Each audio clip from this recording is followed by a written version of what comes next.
Good morning to all of you. आज के class में हम लोग मानव पाचन तंत्र के बारे में पढ़ेंगे, ठीक है ना।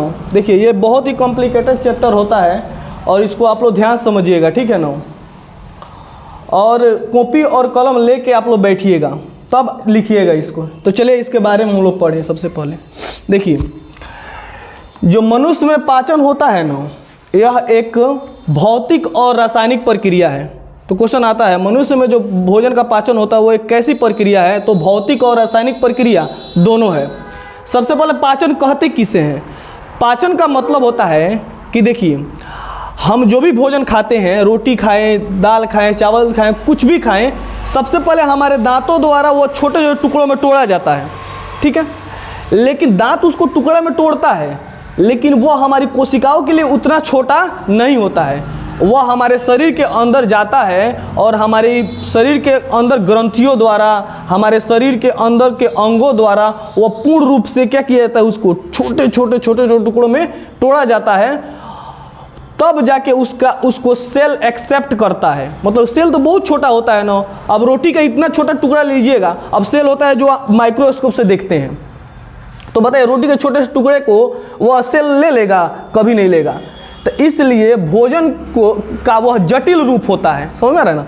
तो वह भोजन का जटिल रूप होता है। तो जटिल पदार्थों से छोटे छोटे पदार्थ के टुकड़ों में तोड़ना ही क्या कहलाता है? पाचन कहलाता है। यानी जटिल पदार्थों का सरल पदार्थ में टूटना क्या कहलाता है? पाचन कहलाता है। यानी जटिल अणुओं का सरल अणुओं में विघटन होना ही क्या कहलाता है? पाचन कहलाता है। तो पाचन का मैंने आपको डिफिनेशन दे दिया। पाचन एक भौतिक रासायनिक प्रक्रिया है। भोजन का या किसी भी पदार्थ का सरल अणुओं में टूटना ही क्या कहलाता है? पाचन कहलाता है। यानी जटिल अणुओं से सरल अणुओं में तोड़ना क्या कहलाता है? पाचन कहलाता है। देखिए भोजन में मेनली हम लोग 3 चीज़ों का पाचन होता है। भोजन में हम लोग बहुत सारे चीज़ लेते हैं, जैसे ज़मीन से खनिज लवण लेते हैं, ठीक है ना। और देखिए जल लेते हैं, ठीक है। लेकिन भोजन शरीर के अंदर 3 ही चीज़ों का मेनली पाचन होता है। एक पाचन होता है कार्बोहाइड्रेट का, दूसरा पाचन होता है प्रोटीन का, तीसरा पाचन होता है फैट का यानी वसा का। बाकी जल, तो जल का पाचन नहीं होता है, अवशोषण होता है।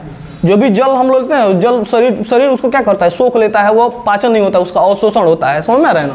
तो किस चीज़ का पाचन होता है? तो कार्बोहाइड्रेट का, प्रोटीन का और वसा का पाचन हमारे शरीर के अंदर मेनली होता है। तो चलिए इसको समझते हैं ध्यान से। ये देखिए यहाँ पे, यहाँ से जो ये भोजन आप कुछ भी खाते हैं, जो भी आप कुछ भी भोजन खाते हैं, वो सबसे पहले हमारे माउथ में इंटर करता है, ठीक है ना। माउथ में वह छोटे छोटे टुकड़ों में क्या किया जाता है? उसको तोड़ा जाता है दांत के द्वारा। दांत के द्वारा तोड़ने के बाद भोजन जो है यह ग्रास नली के द्वारा, किस नली के द्वारा? ग्रास नली के द्वारा। ये इसको ग्रास नली बोलते हैं। क्या बोलते हैं? ग्रास नली बोलते हैं, ठीक है ना। और यहाँ से यहाँ तक ये टोटल ये देख रहे हैं, यहाँ से भोजन किस में आया? आहार नाल में आया। आहार नाल इसको बोलते हैं पेट। पेट को हम लोग साइंस की भाषा में कहते हैं क्या? आमाशय। क्या बोलते हैं? आमाशय। साइंस की भाषा में पेट को क्या बोलते हैं हम लोग? आमाशय, ठीक है ना। यहाँ पे आप लोग देखिएगा, इसको दो तो वहाँ पे आमाशय है ना, ठीक है। आमाशय में भोजन आता है। उसके बाद आमाशय से यहाँ पे देखिए, आमाशय के बाद भोजन कहाँ पे आता है? ये छोटी आंत है। ये कौन आंत है? ये छोटी आंत। ये भोजन कहाँ पे आता है? छोटी आंत में आता है, ठीक है, ठीक है। तो यहाँ पे देखिए ध्यान से, तो ये यहाँ से भोजन क्या करता है? यह ग्रास नली है। ग्रास नली से भोजन सबसे पहले किस में आता है? आमाशय में आता है ना। आमाशय में भोजन आता है। आमाशय के बाद यह भोजन किस में आता है? छोटी आंत में। इसको क्या बोलते हैं? इसको छोटी आंत बोलते हैं। छोटी आंत के बाद भोजन किस में आता है? बड़ी आंत में। बड़ी आंत के बाद भोजन जो होता है ये गुदा के सहारे इसका क्या हो जाता है? उत्सर्जन हो जाता है। समझ में आ रहा है ना। तो देखिए सबसे पहले भोजन किस में आता है? मुख में आता है। मुख में छोटे टुकड़ों में तोड़ा जाता है। उसके बाद भोजन आमाशय में, ग्रास नली से होते हुए, यह ग्रास नली है, ग्रास नली से होते हुए भोजन किस में आता है? पेट में। पेट के अंदर के भाग को हम लोग आमाशय कहते हैं और बाहर के भाग को हम लोग उदर कहते हैं। तो पेट में भोजन आता है। पेट से भोजन किस में जाता है? छोटी आंत में। छोटी आंत से बड़ी आंत में। बड़ी आंत में गुदा में जाता है। गुदा के बाद भोजन क्या होता है हमारा? मतलब कि पैखाने के रास्ते क्या होता है? बाहर निकल जाता है। समझ में आ रहा है ना। तो देखिएगा ध्यान से यहाँ पे, तो अब इसी के बारे में यहाँ पे हम लोग को मेनली पढ़ना है, तो ध्यान दीजिएगा। अब यहाँ पे देखिए, तो आपको बता दे आहार नाल की लंबाई, तो इस पूरे प्रोसेस को हम लोग क्या कहते हैं, इस पूरे भोजन के यहाँ तक आने की प्रक्रिया में जो जहाँ से जहाँ तक भोजन आया ना, यहाँ से यहाँ तक भोजन यहाँ से चल के यहाँ तक आया, तो इसको हम लोग आहार नाल के नाम से जानते हैं। किसके नाम से जानते हैं? आहार नाल के नाम से जानते हैं, ठीक है। तो आहार नाल की लंबाई 32 फीट होती है, यानी कितनी होती है? 9 मीटर होती है। कितनी मीटर होती है? 9 मीटर। जिसमें ये आप लोग देख रहे हैं छोटी आंत की लंबाई होती है 6 मीटर। कितनी होती है? 6 मीटर। कितनी होती है? 6 मीटर। नाम है इसका छोटी आंत, लेकिन यह सबसे बड़ी होती है, यह सबसे बड़ा होता है। 6 मीटर अकेले होता है यह। यहाँ से यहाँ तक टोटल 9 मीटर होता है ना, लेकिन ये कितना होता है? 6 मीटर होता है, समझ रहे हैं ना। और ये जो होता है 1.5 मीटर होता है, ये कितना होता है? 1.5 मीटर होता है, यानी 7.5 मीटर तो यही हो गया ना। बाकी अन्य अंग होते हैं 9 मीटर में, ठीक है ना। 9 मीटर में से 7.5 मीटर निकालिए, कितना? 1.5 मीटर। 1.5 मीटर में अन्य अंग आ जाते हैं। आपको समझ में आ रहा है ना इतना। ग्रास नली की लंबाई लगभग आपका 25 सेंटीमीटर होती है। कितनी सेंटीमीटर होती है? 25 सेंटीमीटर होती है, ठीक है ना। ध्यान दीजिएगा यहाँ पे, आपको समझ में आ गया। तो सबसे पहले बता देते हैं पाचन। आहार नाल 32 फीट लंबा होता है। पाचन में कौन कौन से अंग भाग लेते हैं उसको देखिए। एक तो है मुख गुहा। मुख गुहा का मतलब होता है मुख, और मुख में जो खाली स्थान होता है ना, इसको मुख गुहा कहते हैं, जिसमें हम लोग भोजन को खाते हैं, कवर लेते हैं, है ना। उसको क्या बोलते हैं? मुख गुहा को बोलते हैं। मुख गुहा के में भोजन क्या होता है? दांतों के सहारे तोड़ा जाता है। तोड़ने के बाद भोजन ग्रास नली के कारण, ये ग्रास नली है हमारा, ठीक है ना। तो देखिए ग्रास नली कैसी होती है। देखिए कभी कभी आप देखोइएगा कि हम लोग देहात में, है ना, मतलब कि ये जो पर्दा होता है ना, पर्दा में जो है ना मेथी लगा के, क्या बोलते हैं उसको, चाप लगा के उसको पर्दों को ढकेला जाता है। देखे हैं ना आप लोग, तो ढकेला जाता है ना। तो भोजन वैसे ही हमारे ग्रास नली से उतर के इसमें आता है। ये भोजन ये नहीं कि भोजन किए डब से ना नीचे आ गया, डब से नीचे आएगा तो किडनी उडनी में लगेगा, किडनी खराब हो जाएगा, चैथिया खराब हो जाएगा, बस समझ रहे ना। तो भोजन जो होता है वो एक बार नहीं आता है, वो जैसे ढकेल लेते हैं ना, तो वैसे ही ढकेल आता है, समझ रहे ना। देखिए ये जो आप देख रहे हैं, ये फूड पाइप, ये ग्रास नली है, इसको फूड पाइप अंग्रेजी में बोलते हैं, समझ में आ रहा है ना। तो ये फूड पाइप के नीचे, फूड पाइप से ना, फूड पाइप के पीछे जो होता है विंड पाइप होता है, हवा। तो भोजन और हवा एक ही पाइप से आते हैं, लेकिन दोनों अलग अलग पाइप होते हैं। तो वो विंड पाइप का बाद में हम लोग देखेंगे। यहाँ पर हम लोग देख रहे हैं किसके बारे में, तो मुख गुहा के, ग्रास नली के बारे में। ग्रास नली को फूड पाइप कहते हैं। तो फूड पाइप में इसको क्रामा कुंचन बोलते हैं। क्या बोलते हैं? क्रामा कुंचन। तो क्रामा कुंचन क्या होता है? भोजन एक बाइग पेट में, चाहे अमाशय में एक बाइग नहीं आता है ग्रास नली से, वो धीरे धीरे आराम से ढकेलते क्या होता है, यहाँ से यहाँ तक आता है। बात समझ में आ रहा है ना।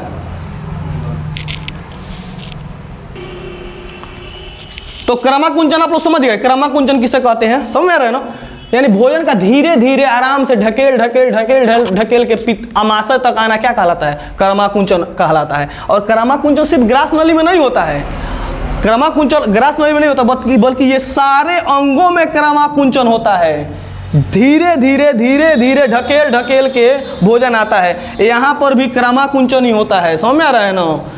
समझ ना। तो आपको समझ आया क्रामा कुंचन क्या है? भोजन का एक बाइक अमाशय में नहीं आना, धीरे धीरे ग्रास नली से आराम से आना, है ना। जैसे देखिए ये आपका समझ में आ गया ना। तो भोजन ऐसे आएगा आराम से, ठीक है ना। अगर आप बताइए भोजन, अब बताइए, अब जैसे कि मान लिया क्रामा कुंचन नहीं होता तो हम भोजन करते और खड़ा रहते तबे भोजन पचता। हम लोग उल्टा लटक के भी अगर खाएंगे ना तभी भोजन पेट के अंदर ही जाएगा, है ना, धीरे धीरे अंदर चलागा। अगर वैसा नहीं रहता तो हम कभी भोजन खाते, लटक के भोजन करते तो नीचे नहीं आ जाता भोजन। ग्रेविटी का उसमें रूल फॉलो नहीं होता है, ठीक है ना। न्यूटन ने कहा था ना कि ग्रेविटी के कारण कोई चीज़ नीचे आती है, तो भगवान बड़ी होशियार थी वैसे नहीं बनाए। हाँ, वैसे अगर ग्रेविटी के कारण होता तो बहुत दिक्कत होता, ठीक है ना। तो क्रामा कुंचन समझ में आ गया। नेक्स्ट देखिए, उसके बाद भोजन कहाँ पे आता है? अमाशय में आ जाता है। अमाशय में भोजन सबसे ज़्यादा देर तक रहता है। क्वेश्चन पूछता है कि शरीर के किस भाग में भोजन सबसे ज़्यादा देर तक रहता है, तो वह है आमाशय। ठीक है, 4 से 5 घंटे तक भोजन इसमें रहता है। आमाशय के बाद भोजन कहाँ आता है? छोटी आंत में आता है। छोटी आंत के बाद भोजन किस में आता है? बड़ी आंत में आता है। समझ में आ गया ना? और उसके बाद गुदा में आता है। देखिए, भोजन को पचाने के लिए कुछ ग्रंथियाँ भी हमारी बहुत ज़्यादा सहायता करती हैं। ठीक है, यह ग्रंथियाँ समय समय पर विभिन्न प्रकार के एंजाइम का स्राव करती है, यानी छोड़ती है, जो पाचन में क्या करता है? मदद करता है। जैसे देखिए, लार ग्रंथि, तो लार ग्रंथि से टाइलिन नामक एंजाइम निकलता है। कौन एंजाइम निकलता है? टाइलिन नामक एंजाइम निकलता है, जो भोजन को पचाने में क्या करता है? सहायता करता है। ठीक है ना?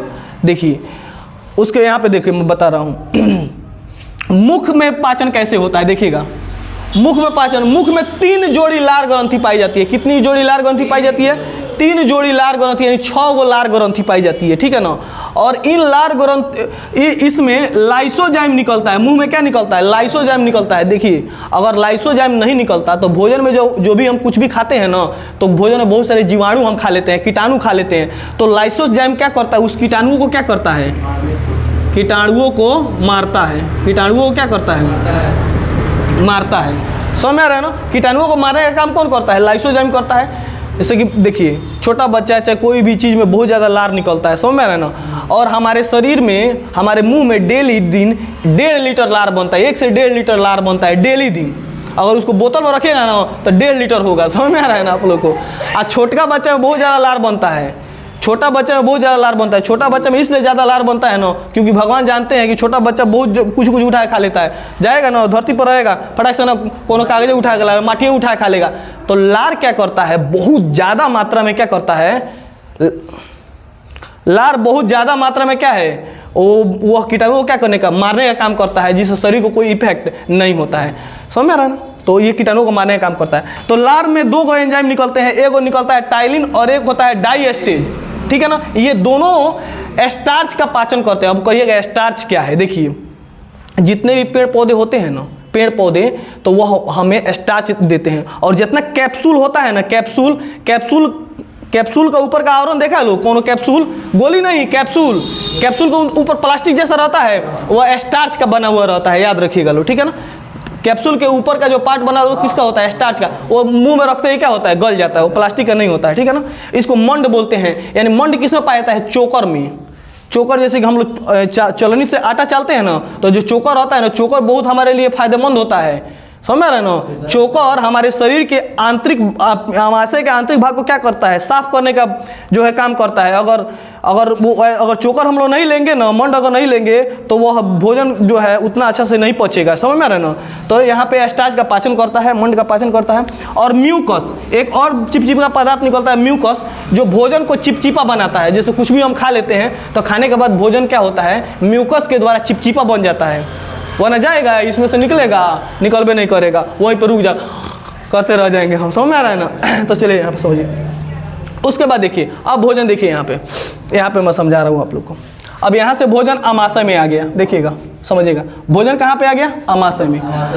आमाशय के बाद ये जो देख रहे हैं, ये पित्ताशय है। इसको क्या बोलते हैं? पित्ताशय। ये पित्ताशय है। और पित्ताशय क्या छोड़ता है? पित्त छोड़ता है। पित्ताशय क्या छोड़ता है? पित्त छोड़ता है। और पित्त बहुत ज़्यादा माहुर होता है। ठीक है ना? यानी क्षारीय होता है। कैसा होता है? क्षारीय होता है। तो यहाँ पे पित्त निकलता है। पित्त यहाँ पे ये देख रहे हैं ग्रंथि, इसमें जमा हो जाता है। पित्ताशय पित्त छोड़ता है और ये यहाँ पे जमा होते जाता है।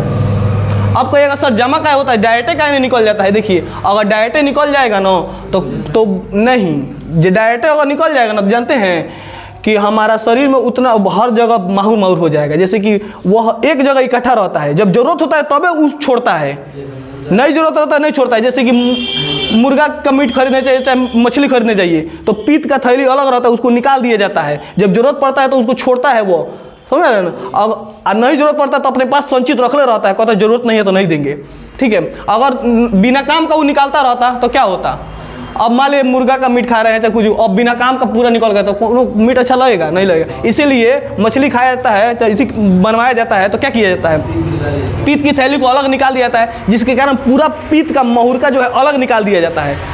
अब सोचिए कि कितना दिमाग लगा के ये सब या कि कैसे ये सब साइंटिफिक चीज़ है कि वो एक जगह इकट्ठा होता है। अब सोचिए पूरे शरीर में फैल जाता तो क्या हो जाता। ये बहुत ही सोच समझ के जो है ना भगवान ने बनाया है, ठीक है ना। तो यहाँ से पित्त यहाँ पे जमा रहता है, और जब जरूरत होता है ना तो देखिए यहाँ से, अब भोजन यहाँ से निकला, भोजन में जो भी जीवाणु आए रहते हैं यहाँ पे, तो बहुत सारा जीवाणु तो मार देता है लाइसोजाइम मुंह में ही, फिर भी बहुत सारे जब जीवाणु बाकी रहते हैं तो जब देखिए यहाँ पे ये अमाशय है, अमाशय के 3 भाग होते हैं। एक भाग को हम लोग कार्डियक बोलते हैं, जो ऊपर वाला भाग होता है ना, इसे हम लोग कार्डियक के नाम से जानते हैं, ठीक है ना। इसमें HCl अम्ल निकलता है। कौन अम्ल निकलता है? HCl, हाइड्रोक्लोरिक अम्ल निकलता है। यह सबसे ऊपरी भाग होता है, HCl का निर्माण होता है। और HCl जब ऊपर से जीवाणु कुछ बचे खुचे आ जाते हैं ना, उनको पकड़ के मार देता है। कौन? ये HCl जीवाणु को क्या करता है? मार देता है और भोजन को तोड़ने का काम करता है। समझ में आ गया ना। उसके जस्ट नीचे यहाँ पे आता है भोजन। भोजन यहाँ पे, इसको रूजी बोलते हैं। रूजी में कांटे नुमा संरचना होती है। रूजी में क्या होती है?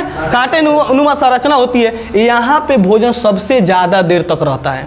तो क्वेश्चन पूछता है सबसे ज़्यादा देर तक भोजन कहाँ पे रहता है? रूजी में, यानी अमाशय में तो रहता ही है। अमाशय में मेनली किस में? रूजी में। यहाँ कांटे नुमा संरचना होती है ना, कांटा जो भोजन को रोक कर रखता है, ठीक है ना। इसके बाद भोजन किस में आ जाता है? पाइलोरिक में आ जाता है। इसको क्या बोलते हैं? पाइलोरिक।